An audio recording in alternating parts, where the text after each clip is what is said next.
Muchas gracias. Bueno, buenas tardes a todos. Mi intención en esta charla, primero es no aburrir.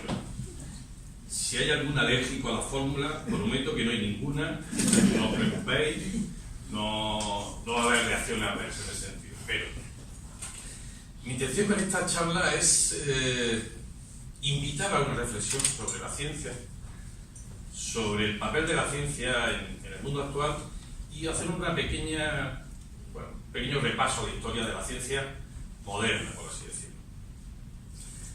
Yo tengo que reconocer que soy un amante de la ciencia, no soy un científico profesional, yo soy ingeniero informático, pero a mí la ciencia me ha interesado desde niño. Yo tengo un gran amor por la ciencia y un gran respeto por la ciencia, y desde ese amor y de ese respeto por la ciencia es que, quiero invitar a esta reflexión, a este repaso sobre algunas cuestiones que escuchamos todos los días y que no sé si alguna vez hemos parado a pensar. Estamos en un siglo XXI que es eminentemente científico. Hoy cualquier cosa que se haga la avala un estudio científico de la universidad de algunas que no sabemos ni si existen, pero cualquier cosa que se haga tiene que tener el aval científico, lo cual me parece muy bien. Eso no lo critico en absoluto. Lo que no sé si está tan claro es que todos los estudios científicos son serios y están hechos simplemente sin prejuicio. Yo creo que es lo mínimo que podemos pedir a la ciencia. Que no tengan prejuicios y que busquen la verdad. En el fondo es lo que esperamos de la ciencia y de prácticamente todo lo que hace del ser humano. Lo primero sería preguntarnos qué es la ciencia, a qué llamamos ciencia. Si entendemos por ciencia las definiciones oficiales, convencionales, el conjunto de conocimientos obtenidos mediante la observación y el razonamiento sistemáticamente estructurado y de lo que se deducen principios y leyes generales. En realidad no dice mucho. A una persona normal no sé si dice demasiado.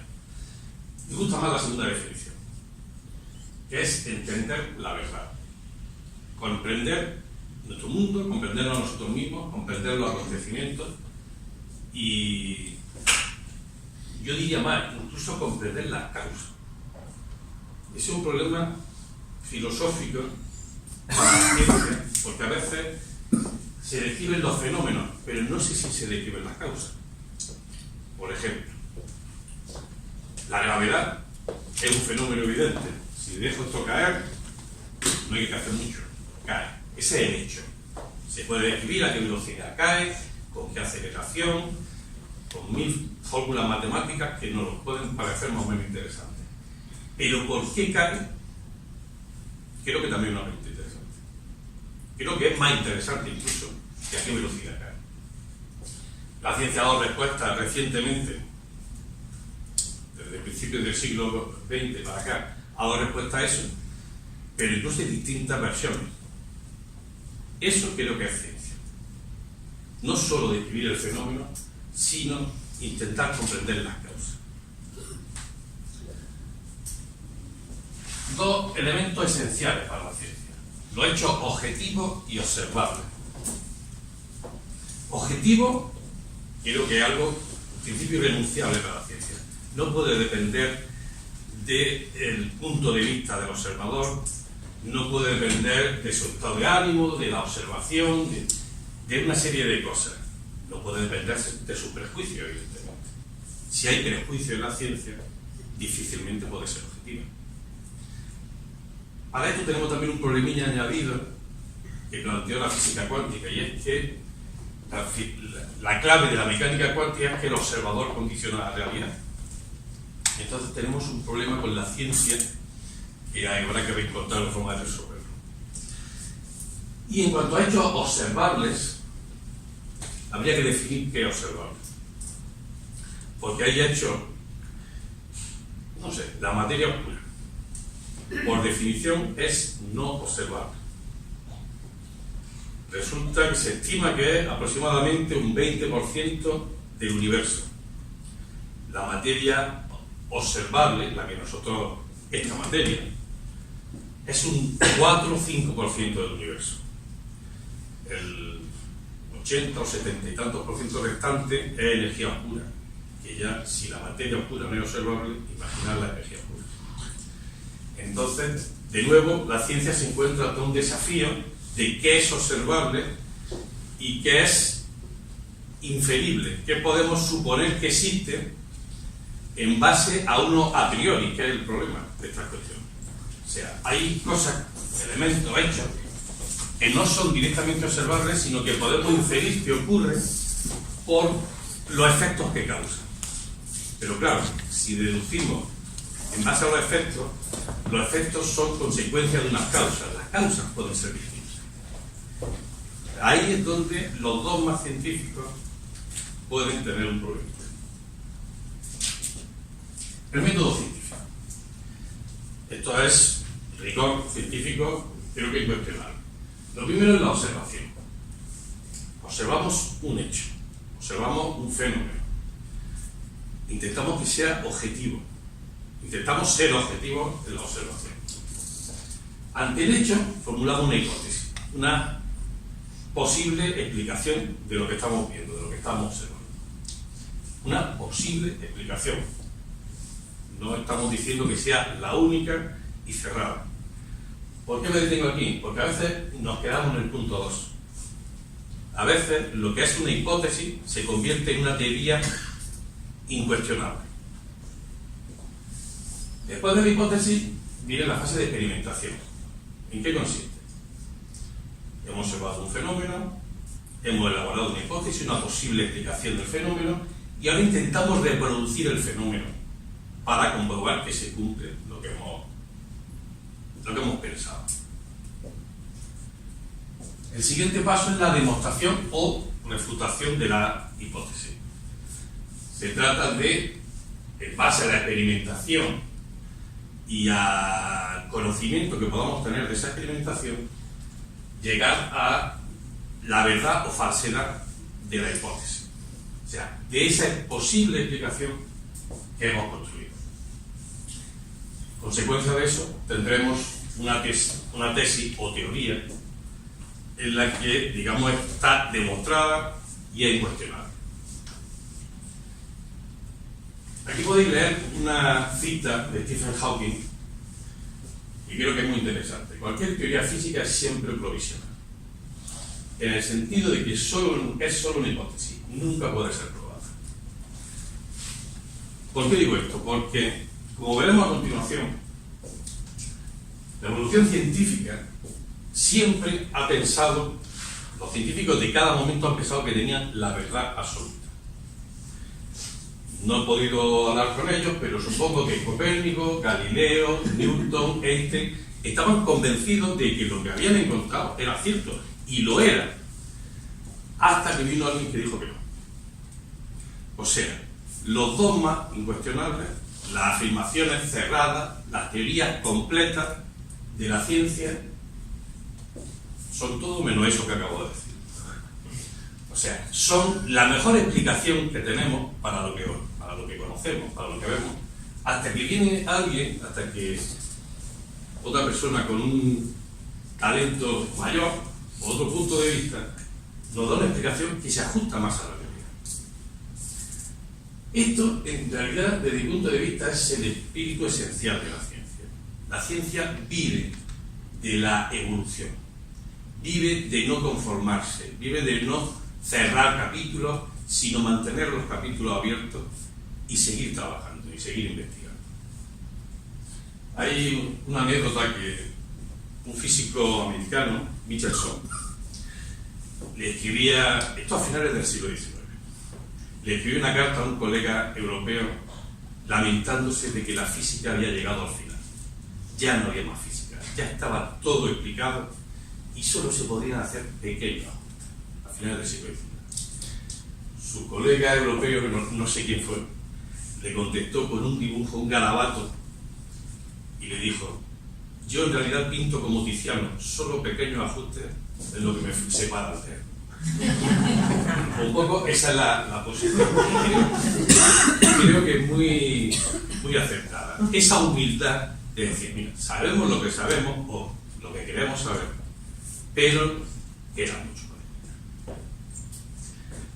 En este modelo científico, físico, vamos a ver una evolución. Antes de esto, antes de Copérnico, de Galileo, tendríamos la física aristotélica, que era la física oficial, superoficial, tan oficial como que tenía la Iglesia detrás, y la que decía que, bueno, al principio que la Tierra era plana y era como un campo de fútbol, más o menos, y después que sí, que la Tierra puede que fuera redonda, sobre todo cuando alguien le dio la vuelta y dijeron, bueno, pues va a ser que sí, pero era lo único que existía y el centro del universo, el modelo geocéntrico. Vino un señor, Copérnico, y después Galileo, y vinieron a cuestionar eso. Vinieron a cuestionarlo ante algunas evidencias que eran un poco difíciles de negar. Y dijeron, quizás, pero quizás no, seguro, que no es el centro, la Tierra. Es muy probable que el centro sea el Sol y que la Tierra gire en torno al Sol. Eso, digamos que fue un tema candente, muy candente, quemaron unos cuantos por eso. Y entonces se podía cuestionar algunas cosas. Después de Galileo, Newton y su manzana. Por cierto, la manzana no está comprobada. Hay una teoría muy bonita, un ejemplo creo que simpático. Pero bueno, Newton, en realidad, basándose en la idea de Galileo, nos describe una realidad más compleja, en que hay una fuerza, la fuerza de la gravedad, que descubrió Newton, eso viene en todos los libros de texto, pero yo estoy convencido que la gente sabía lo que era caerse al principio de los tiempos. Pero sí, Newton le dio una fórmula matemática a la gravedad. Eso nos duró 500 años, no está mal. Y Einstein, en sus ratos libres, porque en realidad trabajaba en la escuela, en la agencia de patentes, en sus ratos libres, lo destruyó. No era su intención, pero destruyó la teoría, sacó la teoría, apareció la teoría de la relatividad, en la que esa mecánica clásica, todo ordenadita, todo perfectamente cuantificado, se desmontaba un poco. A partir de ese momento era muy importante tener en cuenta el contexto. Todo tiene un contexto y todo es relativo al contexto en el que ocurren los fenómenos. Poco tiempo después viene Planck, Bohr, todos los cuánticos, y vuelven a ponerlo todo para arriba. Bueno, ahora sí para arriba, pero para arriba, porque la mecánica cuántica lo vuelve todo del revés. En muchos sentidos es contraintuitiva. No sé si conocéis lo del famoso experimento mental del gato de Schrödinger. ¿Gato vivo o gato muerto? Exacto. Que es una cosa que viene a decir que las cosas son y no son simultáneamente hasta el momento en que alguien lo observa. Cuando alguien lo observa, ya toman partido. O sea, la naturaleza es indecisa.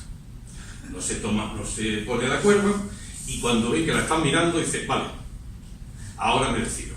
Estoy haciendo una broma sobre el asunto, pero básicamente eso es lo que viene a defender la mecánica cuántica clásica, por así decirlo. Si se puede decir clásico, la mecánica. ¿Qué es un dogma y qué es una herejía? Un dogma, principio conjunto de hechos, estoy viendo que está mal, establecidos por una autoridad como algo incuestionable. O sea, esto es así. Y no se puede cuestionar, no es negociable. Ahora diríamos que es una línea roja, ¿no? Dicen los políticos. Pues es una herejía, una teoría que hace lo contrario, cuestionar lo incuestionable. Así de sencillo. ¿Por qué? Sí, ¿por qué no?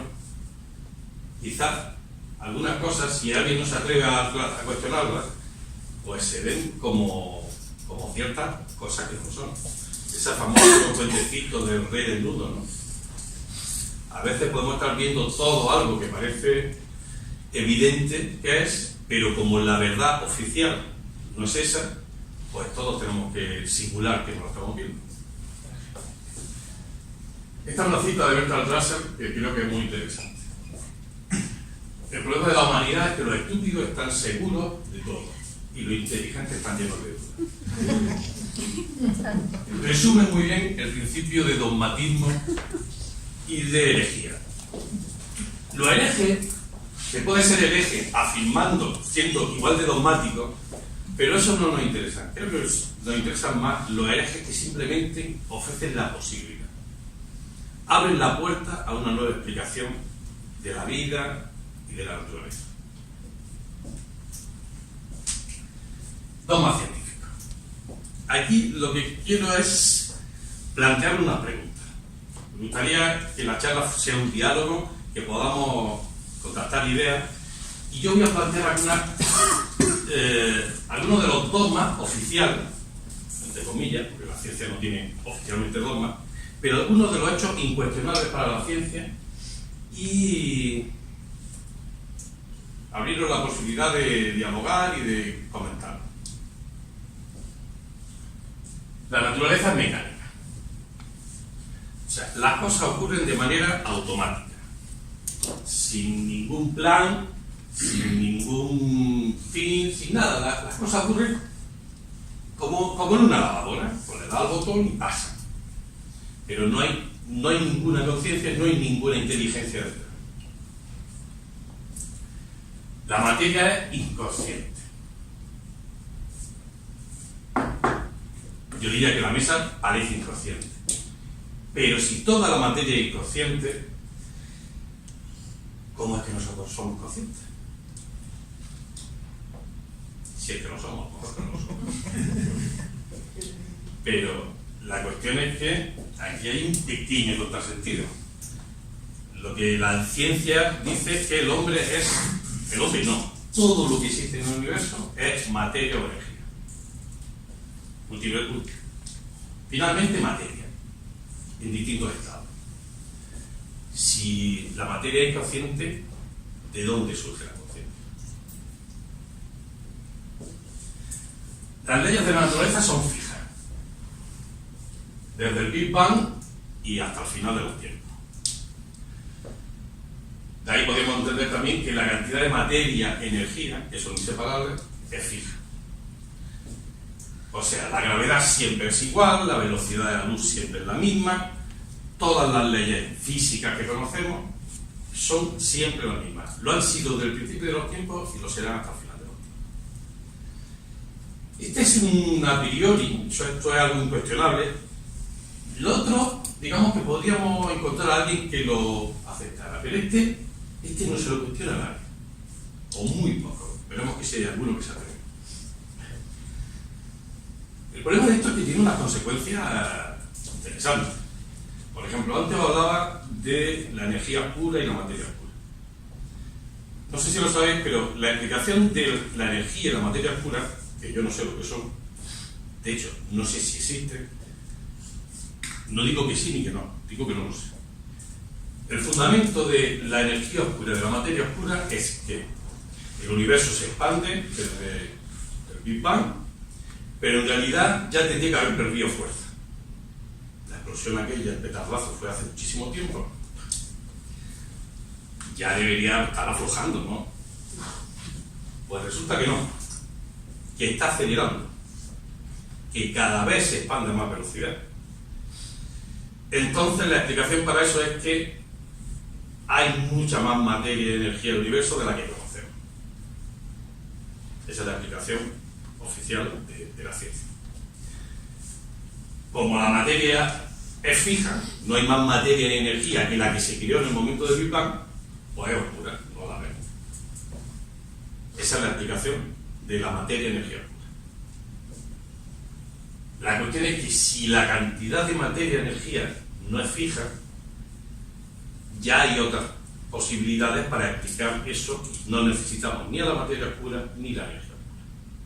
Pero como tenemos un principio a priori que es incuestionable, tenemos que suponer que existe eso que no se ve, ni se siente, ni se observa, simplemente se infiere. La naturaleza no tiene propósito. O sea, no solo en mecánica es inerte, no tiene conciencia, sino que todo lo que ocurre por azar. Ocurre porque sí. No tiene una finalidad, no hay un objetivo.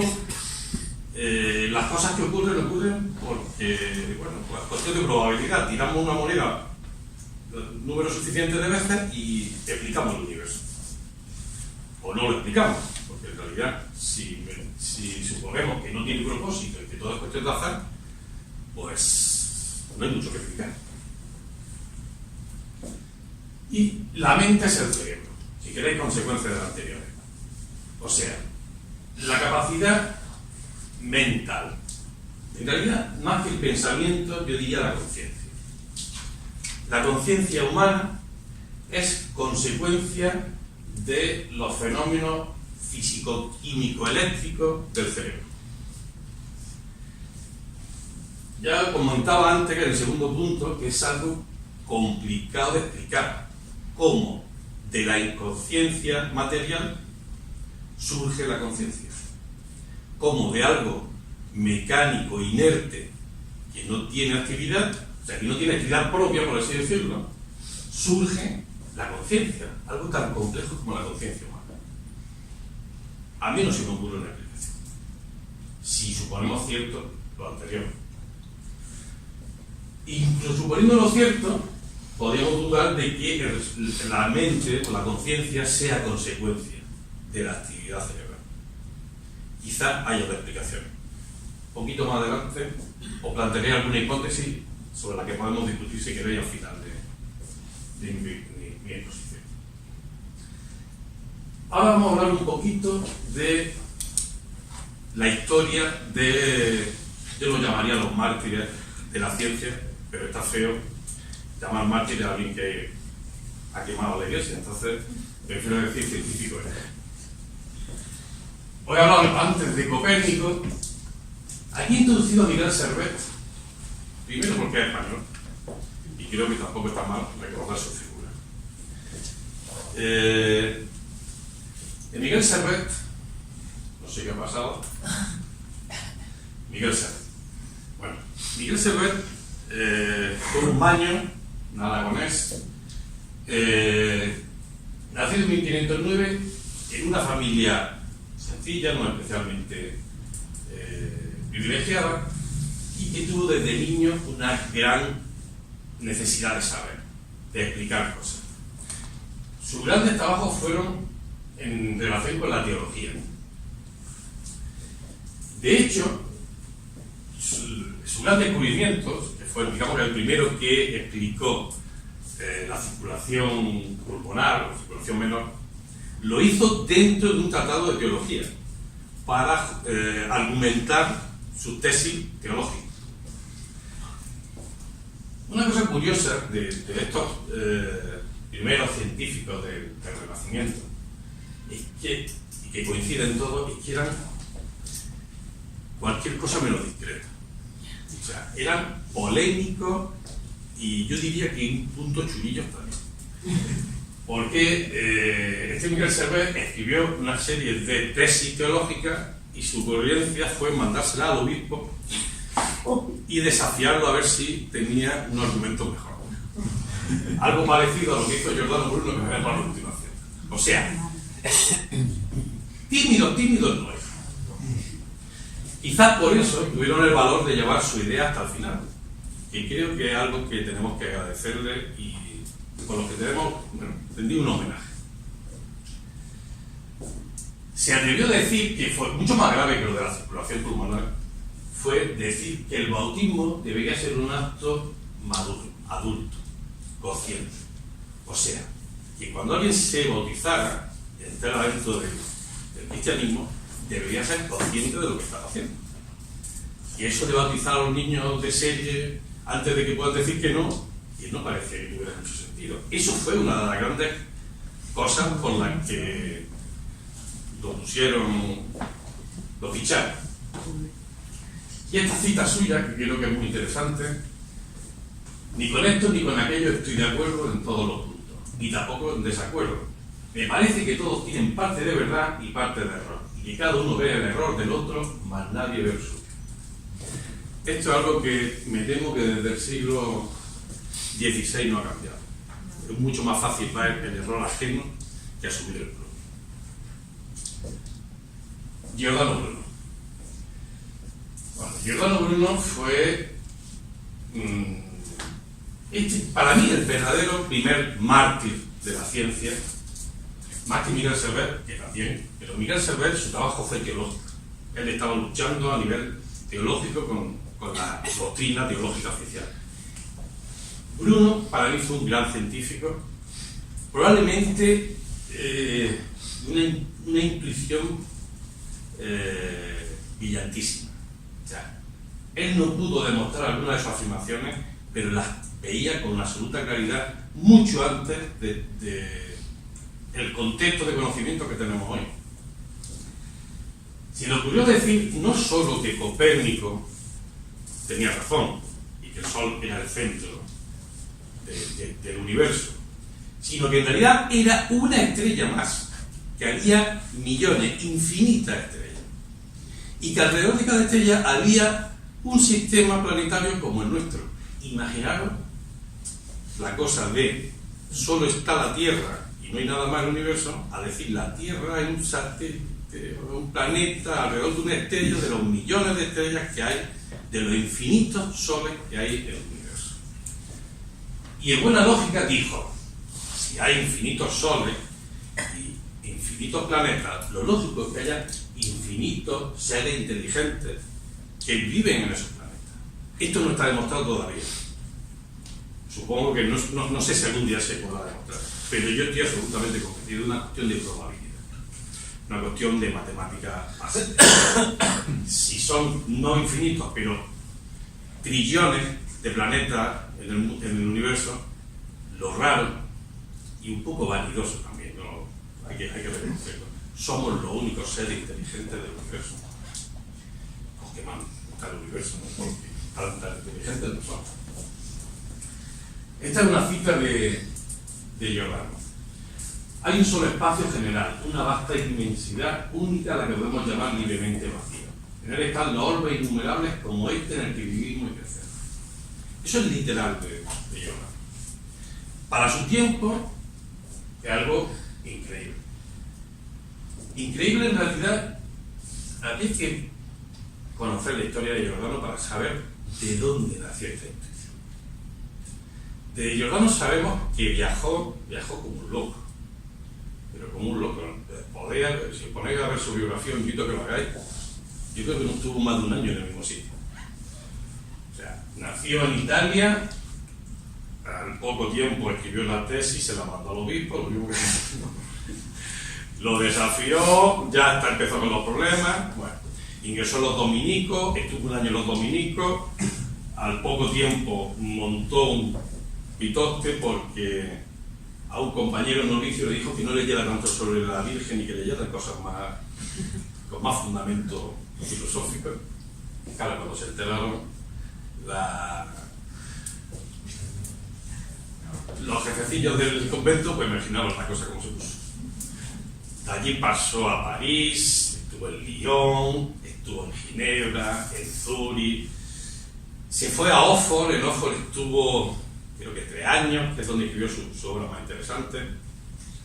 De allí volvió a París, Ginebra, y finalmente, esto que estoy contando es la historia oficial, finalmente un noble veneciano lo invitó para que fuera su profesor particular.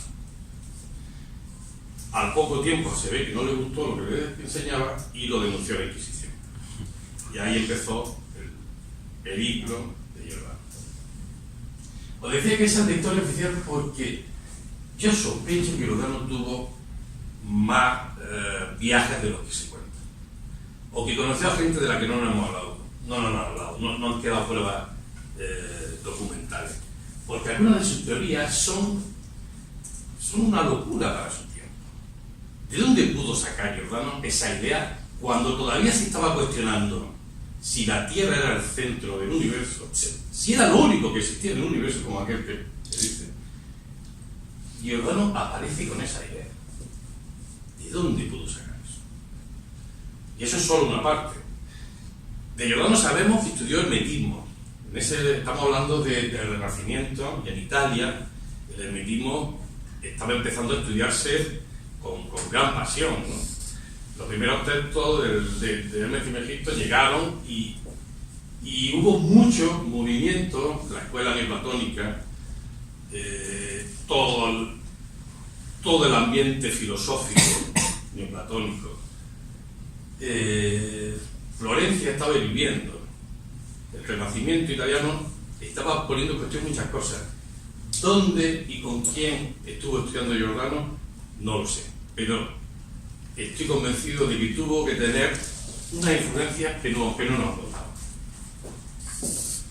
Bueno, le ofrecieron, la Inquisición lo procesó, le ofrecieron renunciar a su idea y él dijo que va a ser que no. Después de, no recuerdo si 8, 9, 10 años preso en los calabozos de la Inquisición y después de sufrir muchas torturas, optaron por quemarlo. Hasta en el último instante, Giordano mantuvo sus tesis, mantuvo su idea y fue fiel a lo que había defendido. Ese ejemplo de coherencia creo que es algo admirable, algo que nunca estará de más. Y en este momento probablemente sea algo parecido. Esta es una frase que quería destacar de Giordano porque me parece también muy interesante. Yo quiero entender que está hablando de toda la constitución de la materia, que ahora nos resulta normal, común, las cosas están hechas de átomos, los átomos cambian, o sea, nosotros cogemos la mesa, la troceamos, la quemamos, y lo que tenemos al final son los mismos átomos iniciales de lo que está hecha, que se transforman en otra materia, en otra sustancia, pero los átomos permanecen, constituyen. Un poco así podríamos decir que es lo que está planteando. Galileo. Galileo fue más prudente que Giordano, eso tengo que decirlo. O sea, al final no lo quemaron, pero porque se retractó a tiempo, aunque tuvo un epílogo interesante. Pero bueno, ¿qué le debemos a Galileo? La ley de inercia. Yo estaba convencido que la ley de inercia se la debíamos a Newton. Pues no, se la debemos a Galileo. De hecho, Newton se basó en la ley de inercia de Galileo para encontrar la explicación de la gravedad. La ley de inercia sin fórmula, lo explico rápido. Las cosas se mantienen en el movimiento que tienen si nada le afecta. O sea, nosotros lanzamos una pelota y si no hubiera rozamiento, la pelota continuaría avanzando en línea recta indefinidamente. Esa es la ley de inercia. Newton, basado en esa ley de inercia, dijo, bueno, si la Luna, ¿por qué gira la Luna alrededor de la Tierra? Es tan sencillo. Si la Luna está sujeta a inercia y todo está sujeto a inercia, ¿por qué no sale volando en línea recta? Debe haber algo que lucha contra la ley de inercia y que hace que se quede girando alrededor de la Tierra. O sea, algo tira de la Luna hacia la Tierra. La gravedad. Su gran descubrimiento, su gran invención, el telescopio, esto fue algo maravilloso por lo que cuentan. Llega un comerciante holandés, estaba en Florencia, creo, en ese momento, y llevaba un juguete, una serie de cristales que le permitían ver lejos, observar las cosas desde más lejos. Alguien se lo comenta a Galileo y se fue como loco a buscarlo. Claro, el juguetito eran 2 cristales y se veía fatal. cosa un poco grande, pero fatal. Él en poco tiempo lo mejoró y consiguió en un año o 2 años hacer 1000 descubrimientos. La orografía de la Luna, la naturaleza de la Vía Láctea, los satélites de Júpiter, las manchas solares, todo eso lo hizo en poco más de un año. O sea, un científico interesante. Claro, alguien lo denunció a la Inquisición, lo cogieron y, como ya, por cierto, lo procesó el mismo obispo cardenal que procesó a Giordano Bruno. O sea que ya tenía un currículum el cardenal que no era para jugar con él. Entonces, Galileo se retractó de sus afirmaciones y cuenta la historia que cuando salía del tribunal, que pues iba de la tierra al centro y tal, pero se mueve.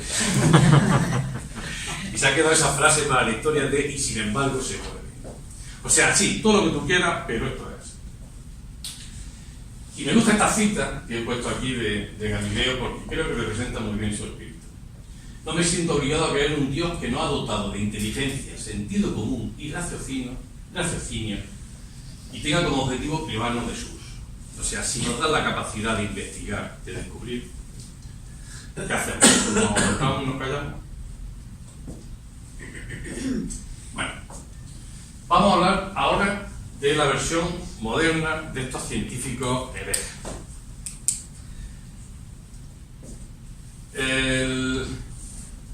Son un ejemplo, no son ni mucho menos lo único. He querido traer un ejemplo de física, de biología y de matemática. Seguramente, como decía, hay muchísimos más. El problema es que la ciencia normalmente no la explican los científicos. La ciencia actual no son los científicos que la explican los divulgadores.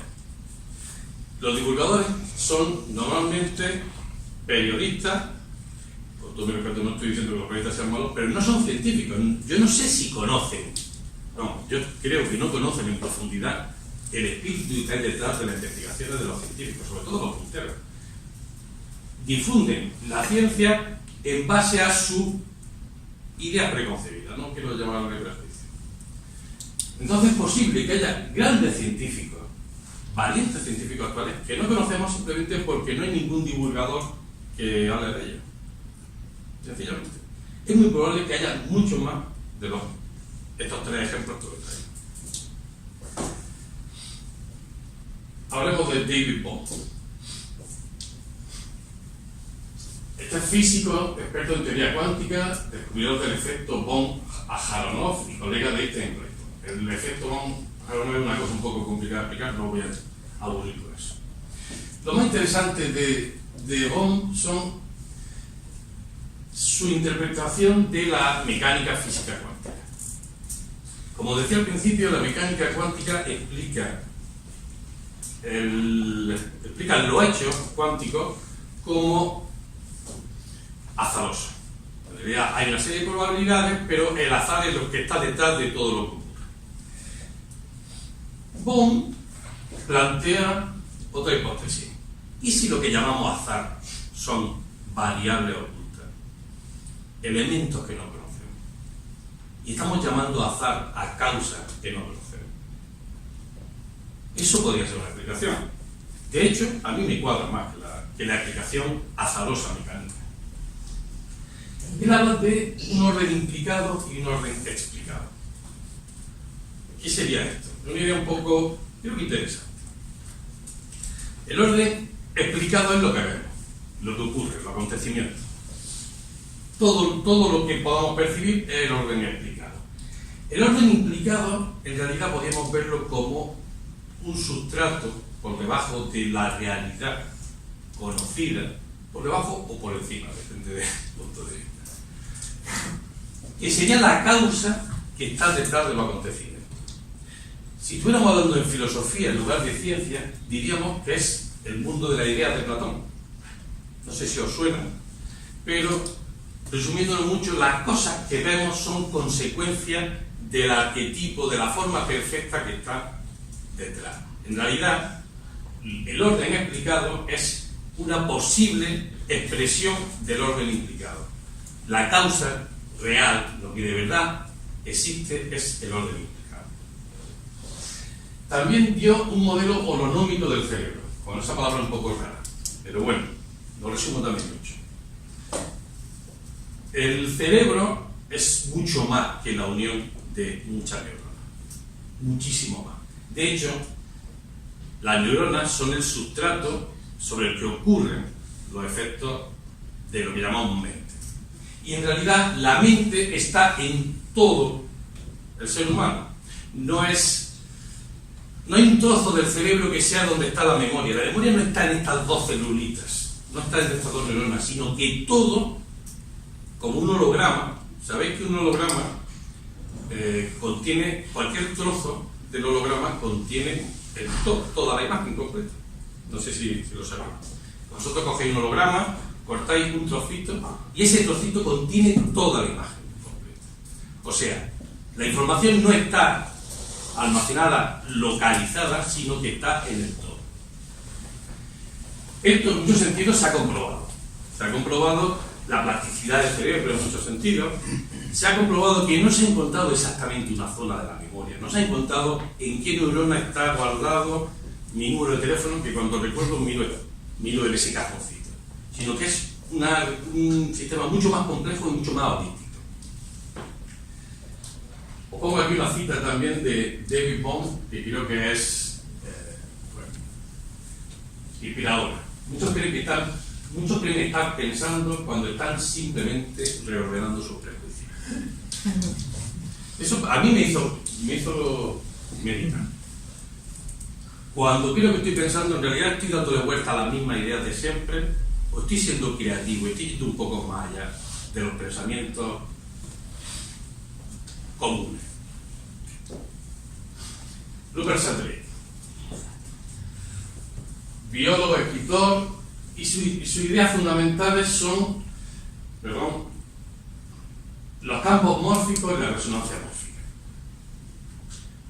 ¿Qué es esto? Bueno, los campos mórficos es una forma de explicar cómo la realidad se expresa. O sea, nosotros sabemos que todo está hecho de materia, todos son átomos, moléculas, y no hay mucho más en los materiales. Pero ¿por qué las cosas tienen la forma que tienen? ¿Por qué los átomos se ordenan como se ordenan? ¿Por qué los cristales tienen la estructura que tienen? ¿Por qué todo lo que es material tiene la forma que tiene?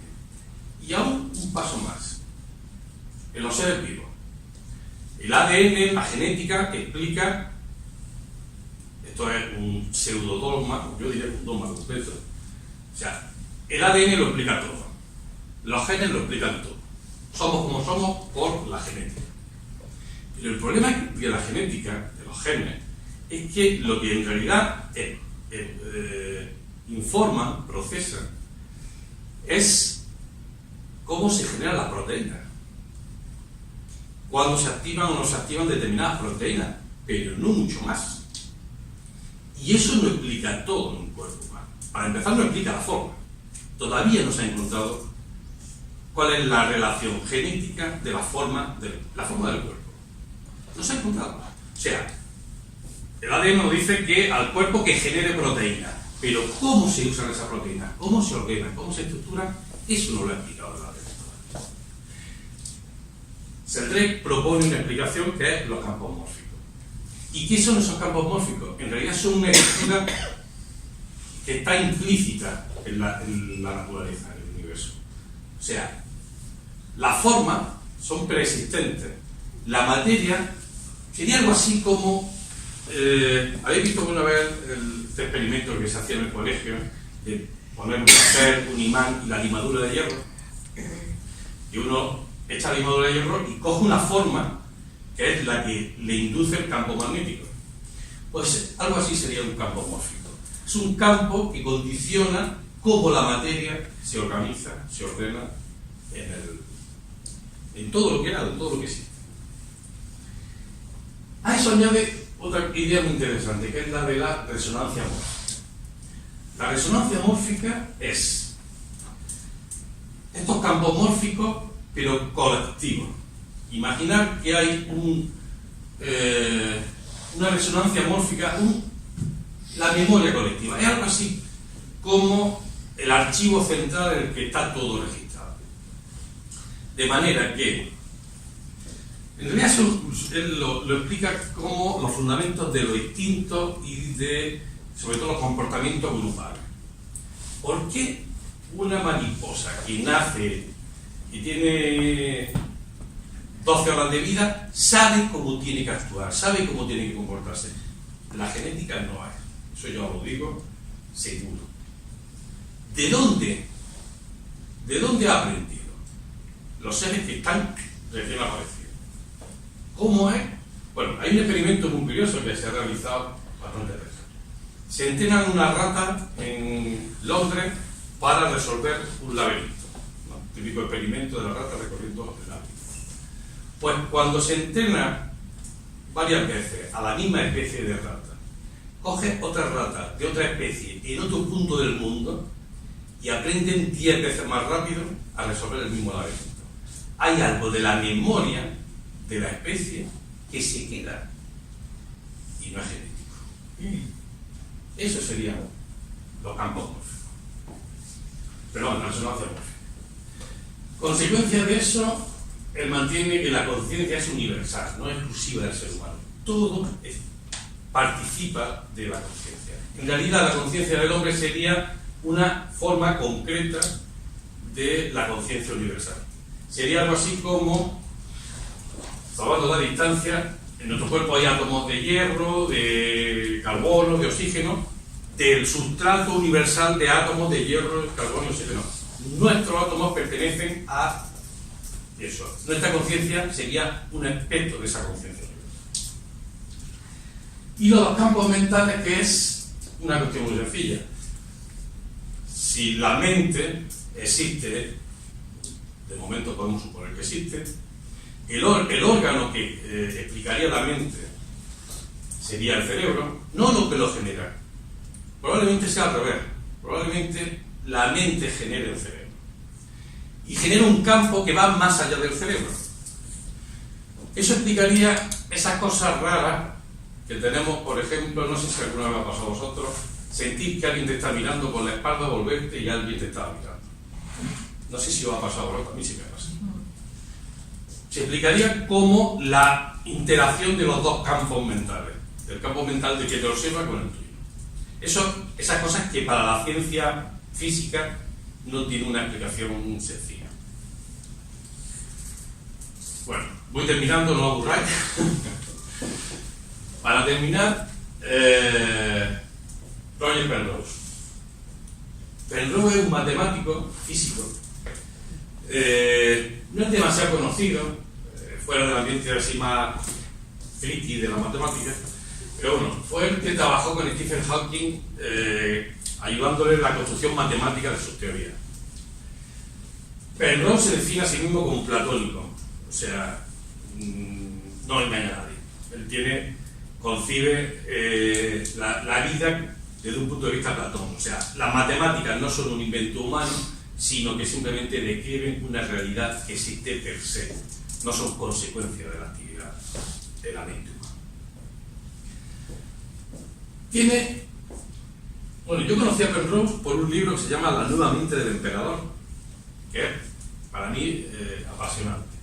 Es un libro en el que él demuestra hace ya 20 años, 25 años, que la inteligencia no es reproducible por un ordenador. O sea, eso de la inteligencia artificial no existe, no se puede computerizar. Para empezar, yo diría que difícilmente podemos hablar de inteligencia artificial cuando no sabemos cuál es la natural. Es difícil. Yo no sé si hay una definición exacta de lo que es la inteligencia. Yo no me atrevo a hacer una. Me parece un poco pretencioso, y soy informático, decir que podemos hacer inteligencia artificial si apenas conocemos la natural. Podemos hacer cosas que se comportan como la inteligencia artificial, que parecen inteligentes, pero, perdóname, un filete de plástico no es un filete. Se parecen, pero otra cosa. Entonces, la inteligencia artificial parece inteligencia, pero no lo es. Es así de sencillo. Y lo digo, yo estudié inteligencia artificial en la universidad, o sea, sé de lo que hablo. Creo que es muy útil, que puede ser muy interesante, pero sería bueno que le cambiáramos el nombre. Llamémoslo de otra manera para evitar, sobre todo miedo, porque hay gente que piensa que de pronto los robots van a salir corriendo y nos van... Que a lo mejor ocurre, pero será por un fallo de programación. No será porque sean inteligentes. Eso lo... Bueno, teoría de la mente. La actividad mental no es computable. La mente y el cerebro son dos entidades separadas. Son dos cosas distintas. Esto creo que es muy interesante. O sea, el cerebro... No nos engañemos. Sin cerebro no se puede vivir, creo. No, doctora. Pero no significa que el cerebro sea algo. O sea, sin una televisión no podemos ver el programa. Pero la televisión no es el programa. ¿Verdad? Podemos coger, se nos rompe la televisión, ponemos otra y seguimos viendo el programa. El programa es algo que está fuera de la televisión y es mucho más complejo que el aparato que lo reproduce. Yo creo, Perrow cree, que la mente, el cerebro, es nuestro decodificador de la mente. Es el aparato que nos permite interactuar con la mente. Pero la mente no es el cerebro.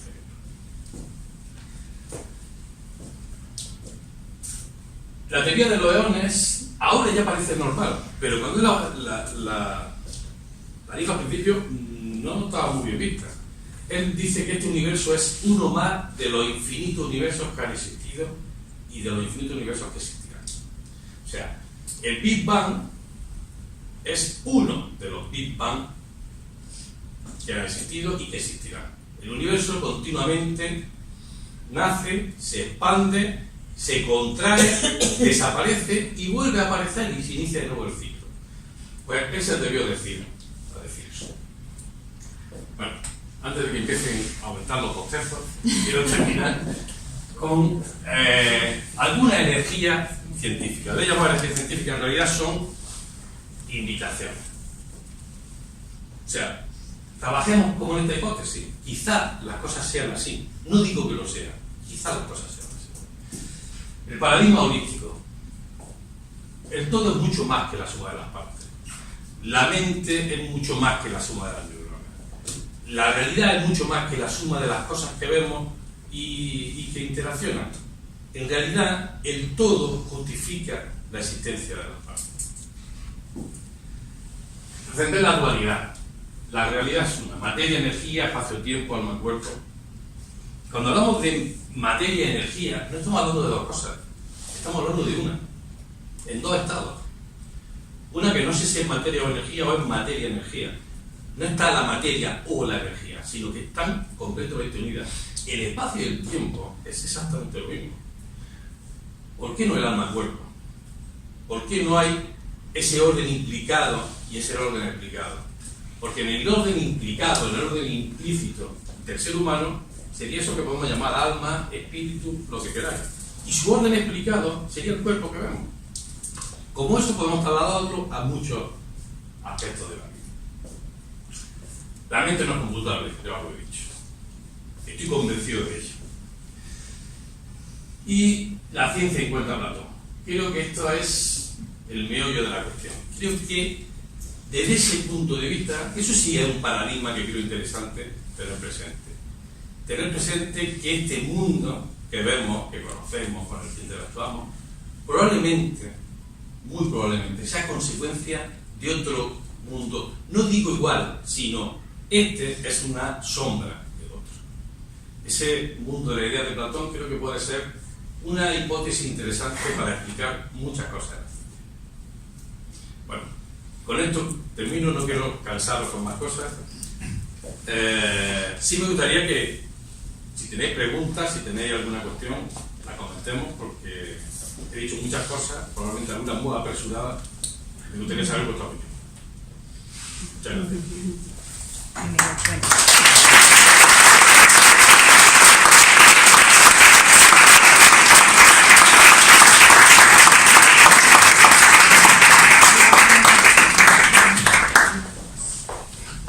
¿Tenéis alguna pregunta, alguna cosa? Entonces, según lo que has comentado, ¿el universo tendría un origen o no tiene ni principio ni final? Depende a que llamemos universo. No es que sea gallego, ningún depende. No. Vamos, este universo, la ciencia defiende, yo creo que también, me parece lógico, tuvo un principio, tiene un desarrollo y tendrá un final. La cuestión es que no es el único universo. ¿Y el conjunto, entonces? El conjunto ha existido siempre, existirá siempre.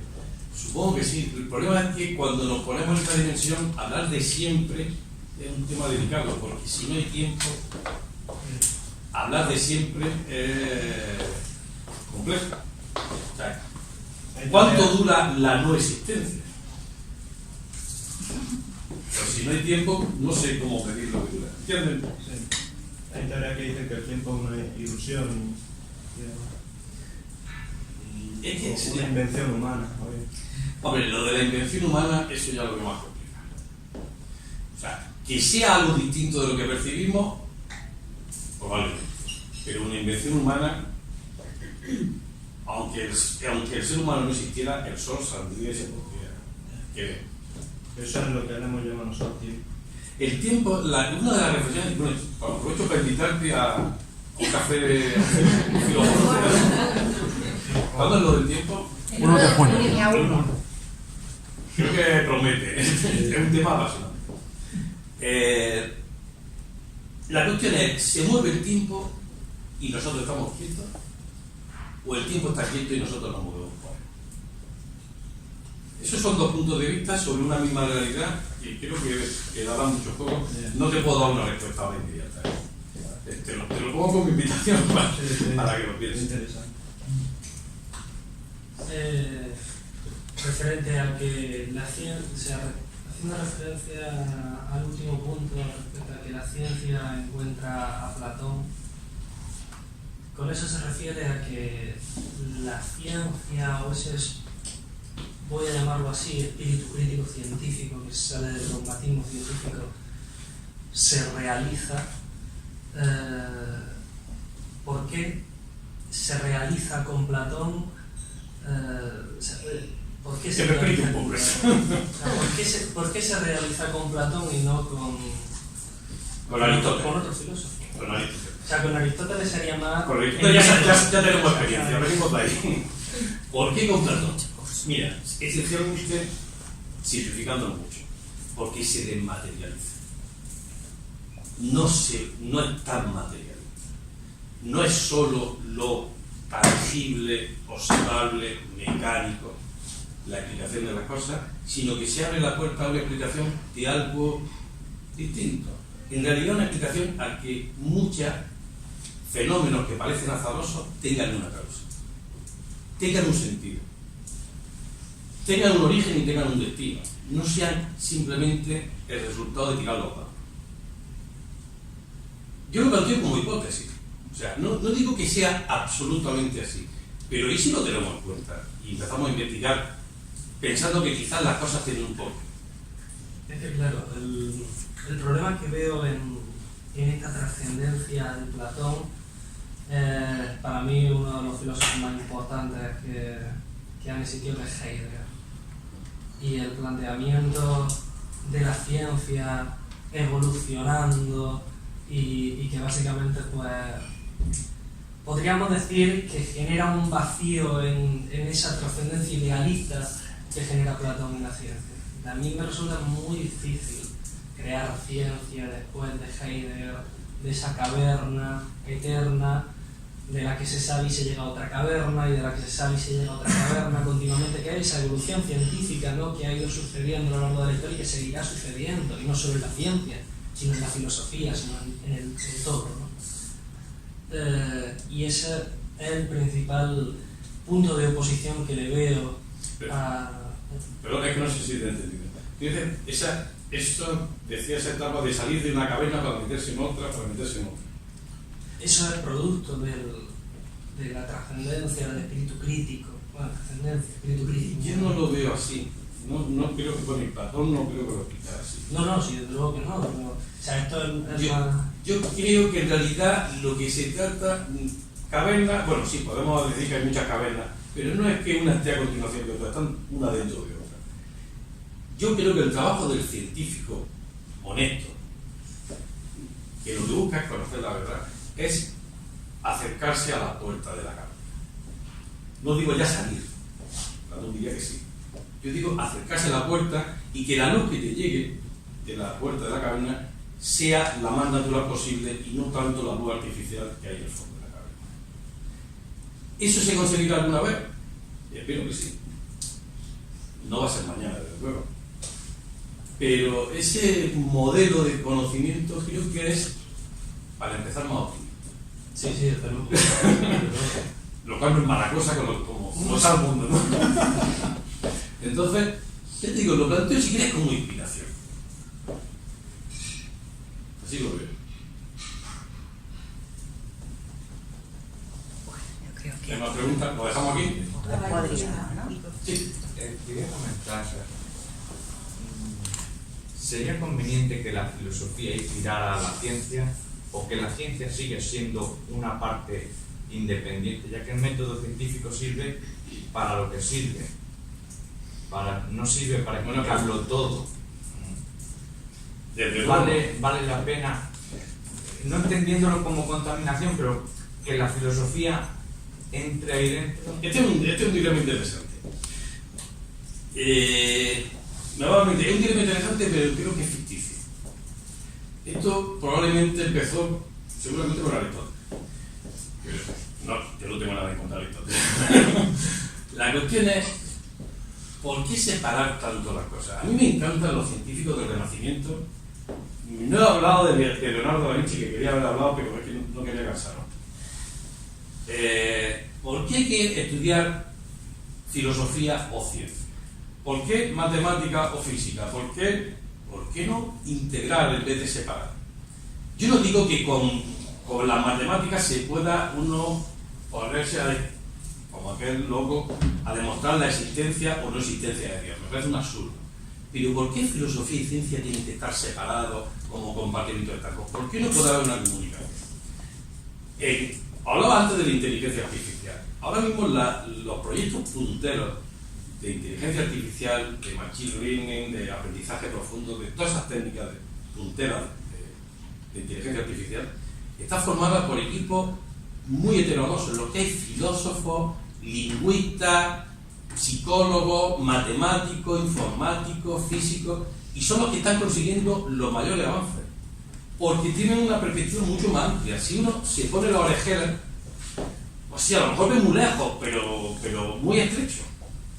Entonces, creo que es bueno que haya una comunicación, que haya un contacto. No tiene por qué haber una rivalidad y tú te quedas aquí y tú aquí no te metas. Creo que es mucho más sano y en realidad mucho más natural que las cosas estén